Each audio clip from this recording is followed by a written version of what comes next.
Organizations invest heavily in firewalls and complex encryption to shield their networks. But if an adversary can physically touch the hardware running those systems, every digital barrier is instantly bypassed. A defense-in-depth strategy relies on the physical perimeter as its bedrock. This layer supports every other security control, from the network and devices to the data and policies above it. Locks, security guards, gates, and cameras act as the first line of defense. They are designed to deter intruders or trigger an alert the moment someone tests the building's physical boundaries. Detecting an intruder before they reach a server rack or a workstation is the only reliable way to prevent a total compromise of the digital environment.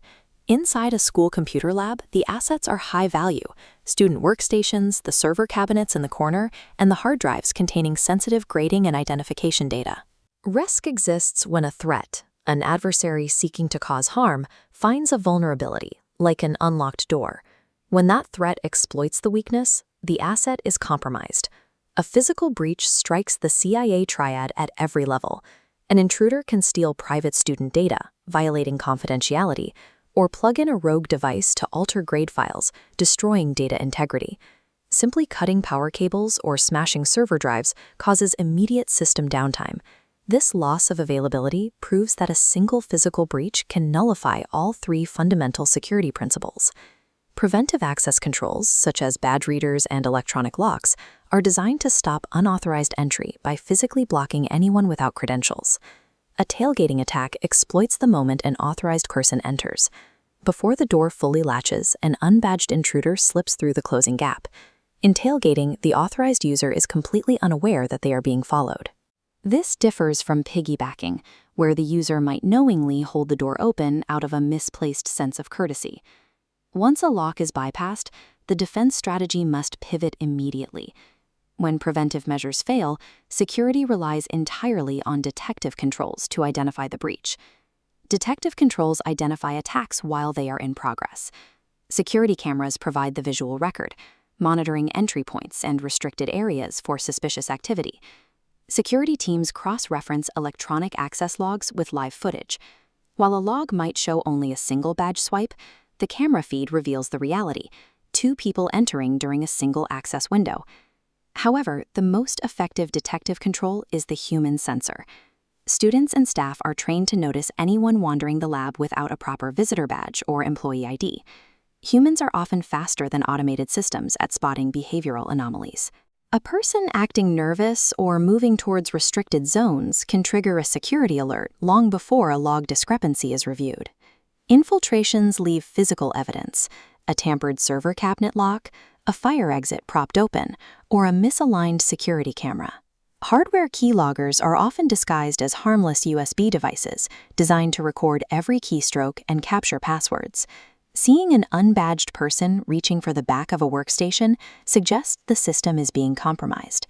Missing hardware, such as portable laptops or external drives, or suddenly unplugged Ethernet cables intended to sever network connectivity, are clear indicators of a physical attack. Intruders also look for low-tech openings. A password written on a Post-it note allows an adversary to steal credentials through shoulder surfing or a quick smartphone photograph. Recognizing these physical indicators quickly is the only way to stop an attack before an adversary can establish persistence on the digital network. If you detect a physical intrusion, the primary safety rule is to never physically confront them.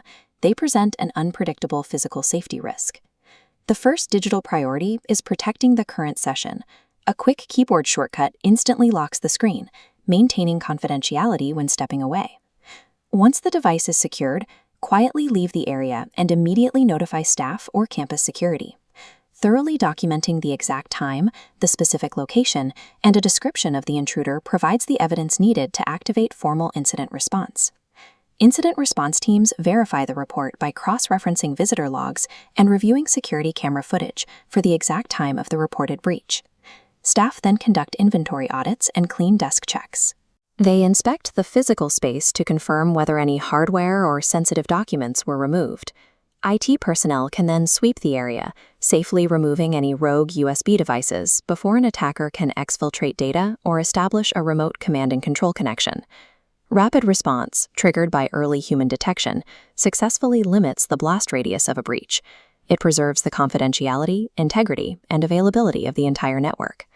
Physical access negates digital security controls, creating an immediate risk to confidentiality, integrity, and availability. Adversaries use social engineering tactics like tailgating and piggybacking to slip past preventive physical barriers. Effective defense requires a layered combination of cameras, access logs, and vigilant, trained people. What is it called when an unauthorized person follows an authorized person through a secure door? A tailgating attack. Which CIA principle is violated if an attacker smashes a computer? Hardware destruction causes a loss of availability. What is the safest action if you find a rogue USB? Don't confront the intruder. Lock your device, leave, and report it. The earlier a physical attack is detected, the faster security teams can respond to protect the digital ecosystem.